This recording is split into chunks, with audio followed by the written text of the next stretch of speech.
Olá, amigos do canal Asa. Meu nome é Peter Biondi. Eu sou consultor, professor e jornalista na área de aviação, com especialização na área de Airline Airport Management, falando para vocês diretamente de Atlanta, nos Estados Unidos, com um comentário de algumas notícias da aviação da semana.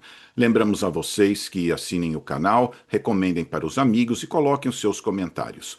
Vamos começar com a grande notícia do dia, que foi o Grupo Latam anunciou a compra de aviões da Embraer. São 24 pedidos confirmados e a opção de comprar até mais 50 aeronaves adicionais. As aeronaves são do modelo E195-E2, com motores mais econômicos. A previsão é que as entregas comecem no segundo semestre de 2026.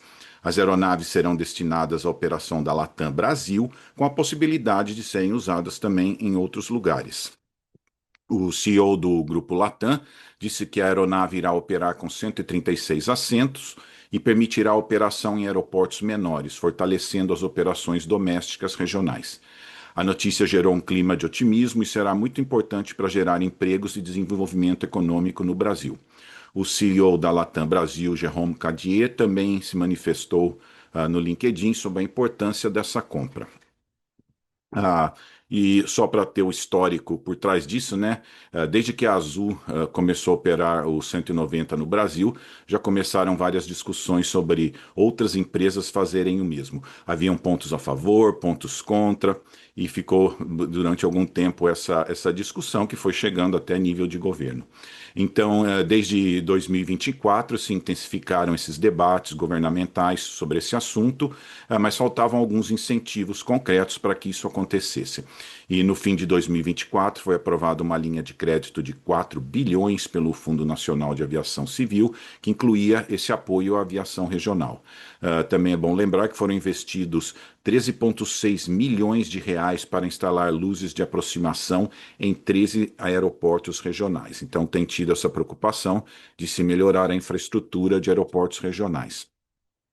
Uma coisa interessante é que o Brasil possui 81 aeroportos regionais de um total de 99 aeroportos operando.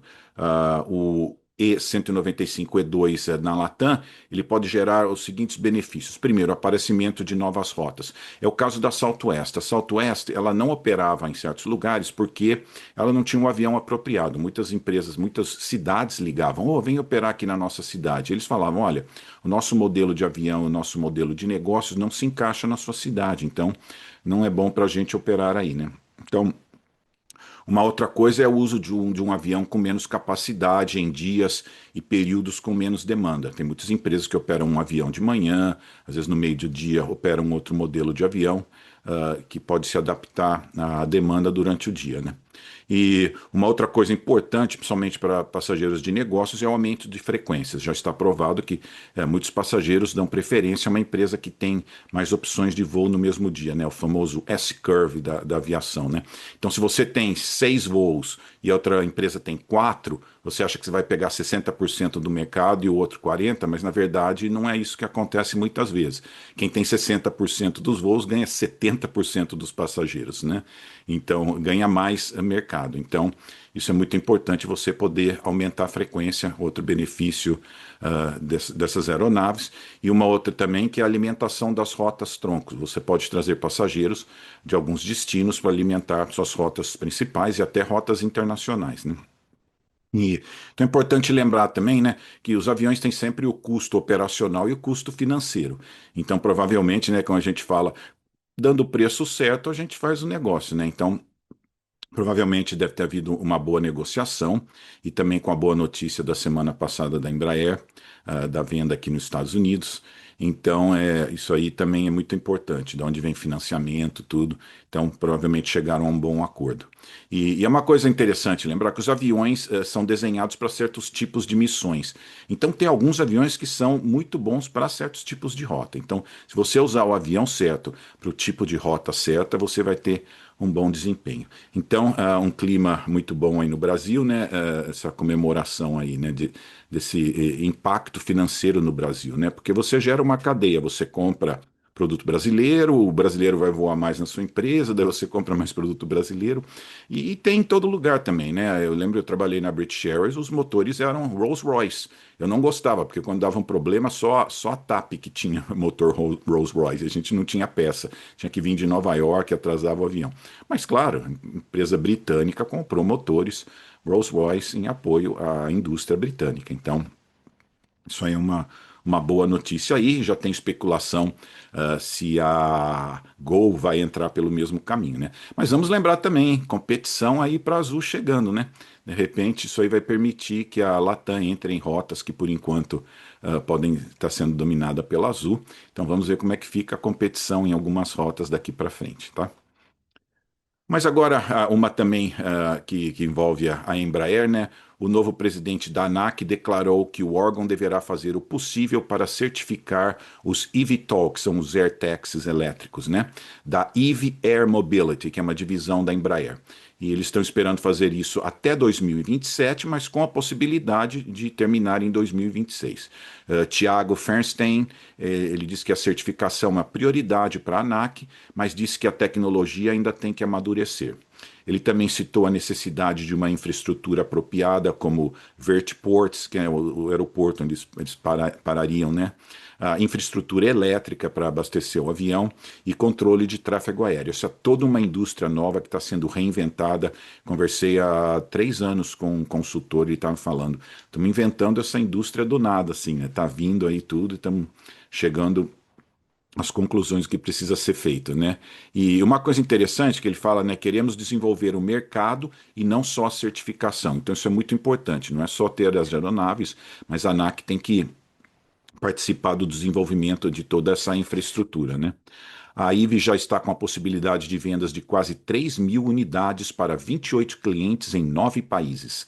A ANAC levantará informações e irá compartilhar com a ECAL para harmonizar a regulamentação. Isso é muito importante. Vários países conversando, trocando informação, para que haja uma certa uniformidade na regulamentação através do mundo, né? Como certificação de pilotos, voo sem piloto. Então, tudo isso precisa ser esclarecido e o órgão internacional ICAO deve entrar no meio de todo esse planejamento.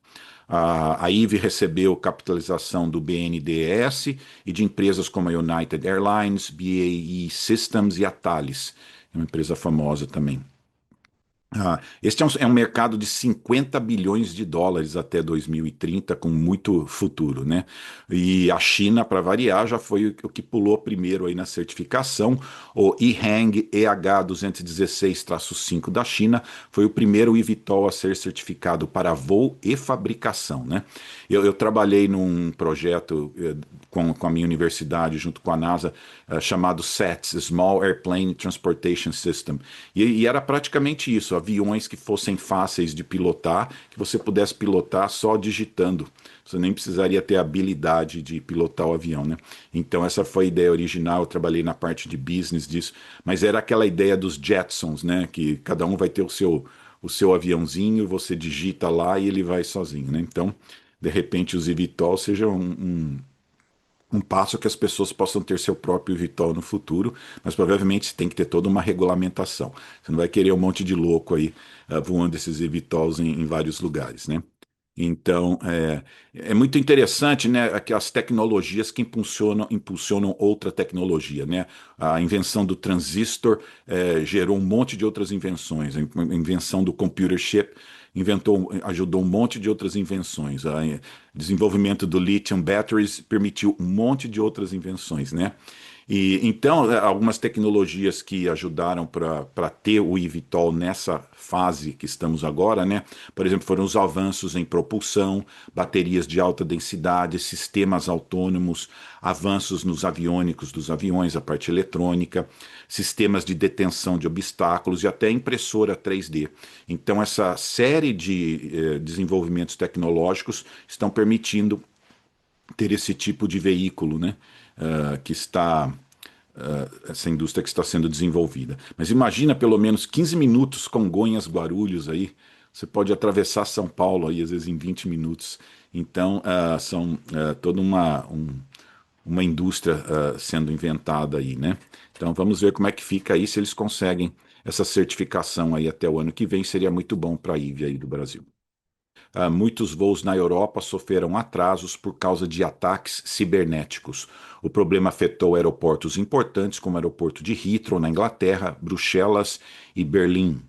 O ataque atingiu a empresa Collins Aerospace, que fornece sistemas de check-in e embarque para várias empresas do mundo. Foi confirmado que o ataque é um ransomware, que são hackers que instalam vírus no computador e depois tentam extorquir as empresas e governos para que paguem uma soma em dinheiro, né? Esses ataques têm aumentado recentemente. Ó, o aeroporto de Atlanta já sofreu esse tipo de ataque, Los Angeles, Kuala Lumpur, as empresas aéreas Qantas Airlines, WestJet, do Canadá, Hawaiian, Air France, KLM, e tem um grupo conhecido como Scattered Spider, e eles usam social engineering para manipular os clientes ou empregados a acessar certos sistemas. Então, esse é o problema. Eles põem alguma coisa lá que uma pessoa da empresa, sem perceber, vai clicar.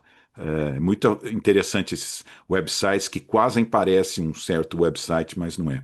Então, isso que eles fazem, eles colocam esses sistemas que podem fazer alguém, por engano, sem perceber, instalar um desses vírus no sistema, né? Então, uma coisa para tomar cuidado, que as empresas tomem esse cuidado, e não sei como é que está no Brasil essa área de segurança cibernética, mas a aviação tem sido vítima.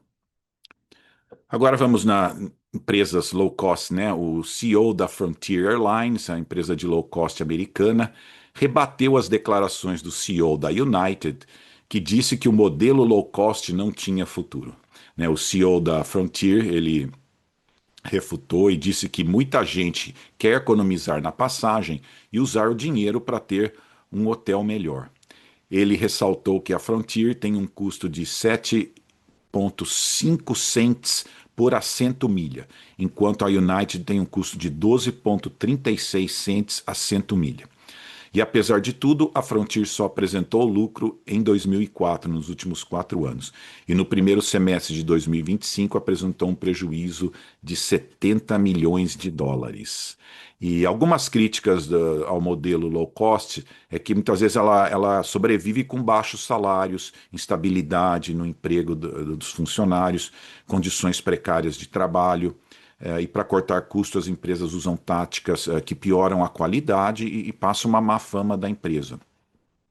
A dificuldade de criar clientes fiéis e ela ser vulnerável a oscilações na economia, que atingiu a Spirit Airlines. Então, esse é um dos problemas. Uma coisa interessante do modelo low cost é quando a Southwest começou, era low cost com mais qualidade. Não assim, para fazer low cost nós temos que fazer pior qualidade. E quem inventou não pegou essa parte, né? Ele falou, nós vamos fazer low cost e diminuir a qualidade bastante. Enquanto a Southwest, não, era, não, nós vamos ter boa qualidade e ainda oferecer low cost. Só para saber, né, a Frontier Airlines está baseada em Denver, no Colorado, onde também tem uma competição muito grande com a United. Por isso que o, o CEO da United criticou bastante. Ela tem 163 aviões e voa para 123 destinos. E ainda nessa linha de low cost, a Spirit Airlines ela vai reduzir seus voos em 25% e deixar de operar em 12 cidades, como uma estratégia de reestruturação depois de entrar pela segunda vez em recuperação judicial. A notícia que mais chocou foi a demissão de um terço de seus comissários de bordo, que são por volta de 1.800 funcionários. A empresa também vai reduzir em 100 milhões de dólares o custo com pilotos. Em um primeiro momento, a empresa vai pedir voluntários. Isso é muito comum às vezes. Em vez de demitir, ela pede voluntários que queiram tirar uma licença por 6 meses, 1 ano, durante a pandemia. Muitas empresas usaram essa estratégia e ela também vai fazer a mesma coisa com esses comissários, ver se a empresa recupera. Daqui a um tempo ela pode oferecer de volta o trabalho a esses funcionários. Então, a princípio, eles vão fazer isso, mas assusta um pouco, né? Seriam 1.800 funcionários, né? E a Spirit tem perdido dinheiro por causa de um fraco mercado doméstico, excesso de oferta pela competição, como eu disse, ser low cost, mas a competição sabe lidar com isso, né? Problemas de recall nos motores das suas aeronaves, que foi causado pela Pratt Whitney. E em lugares que a Spirit saiu, eles já viram que a passagem aumentou 5,7%. Então tá essa dificuldade aí com o Spirit. E até ali também essa semana, né, a Flybond aí na América do Sul, ela vai parar de operar São Paulo, Buenos Aires, que ela estava com uma ocupação de 50%. Mas em outros mercados ela está indo bem. É que o mercado de São Paulo deve ser muito competitivo, deve ter várias opções de ir para Buenos Aires, né? Então é um mercado difícil, a empresa aérea. Tem um livro aqui que ele fala: não tem piloto automático em administração de empresa aérea. Todo dia revisar o que você faz, como você faz, se tem maneira de melhorar. Então, não tem piloto automático em administração de empresas aéreas, tá? Agora, uma interessante, né? Faleceu um ícone da aviação mundial, que é o Sergei Sikorsky. Ele era filho do Igor Sikorsky, que fundou a Sikorsky Aircraft Corporation em 1923, que famosa por fazer helicópteros. O Sergei tinha 100 anos de idade, ele era veterano de guerra e serviu na Guarda Costeira Americana durante a Segunda Guerra Mundial. Ele serviu como mecânico na Unidade de Desenvolvimento de Helicópteros. Ele acompanhou o desenvolvimento do primeiro helicóptero Sikorsky de sucesso, que foi o VS-300. E durante sua carreira na Sikorsky, o Sergei ajudou a empresa a crescer e se tornar uma das principais fabricantes de helicóptero do mundo. E mesmo aposentado, o Sergei participava de eventos onde destacava a importância de helicópteros em operações de salvamento. Muita gente liga helicóptero com guerra, com coisas assim, né? Mas a gente não vê o quanto que os helicópteros são usados em extinção de incêndios, em operações de salvamento, né? E transporte de órgãos em hospitais. Então tem muito uso muito bom de helicóptero que você vê por aí, né? Hoje a Sikorsky pertence ao grupo Lockheed Martin. A empresa tem 102 anos. O helicóptero mais famoso da empresa é o UH-60, o famoso Black Hawk, né? E então, só para terminar falando de helicóptero, vou contar uma história engraçada que um piloto de helicóptero me contou uma vez. Ele era piloto de helicóptero lá no Rio de Janeiro e levava pessoas para as plataformas de petróleo. E ele contou que os funcionários lá eles podiam pescar, às vezes eles pescavam, queriam levar o peixe para casa. E tinha um limite de peso que cada um podia levar, eles colocavam nos isopores lá. E era para eles colocarem o peso para que o piloto do helicóptero soubesse o peso, fizesse qualquer cálculo que precisasse e tal. E eles às vezes mentiam no peso, né? Eles tinham lá 30 quilos de peixe e colocavam lá 20, né? Para não estourar o limite de peso deles, né? E é claro, esse piloto contou, claro que eu repesava tudo, né? Eu não aceitava o que eles colocavam lá de peso, eu repesava tudo para sair com o peso certo. Mas ele conta uma história que um dia ele quis dar um susto neles, falou: Você quer saber de uma coisa? Eles estão sempre tentando me enganar no peso aqui. Daí ele falou que ele estava na plataforma, daí ele sai ali do heliporto da plataforma, levanta um pouco, ele vai para em cima do mar e de repente ele começa a fingir que tá perdendo o controle do helicóptero. E ele fala assim: Pessoal, parece que o helicóptero está pesado, vocês mentiram no peso ou não? Vocês colocaram o peso certo? E falou que um olhava para o outro, assim, claro que eles tinham mentido no peso, né? Não estou conseguindo controlar o helicóptero. Daí ele fala que ele pegou e deu uma rasante, assim, passou bem em cima do mar, assim, depois decolou, né? Daí ele falou que eles ficaram apavorados e depois daquilo todo mundo parou de mentir no peso da carga que eles estavam levando, né? Mas só uma história engraçada aí de helicóptero. Tá bom, então essas são as notícias aí da semana. Pedimos que você que assine o canal, recomende o canal, coloque seus comentários, muito importante. Muita gente coloca informação adicional que é muito importante. Tá bom? Assinem o canal e lembramos que são mais de 600 episódios com vários tipos de programas. Tá bom, então. Muito obrigado a todos.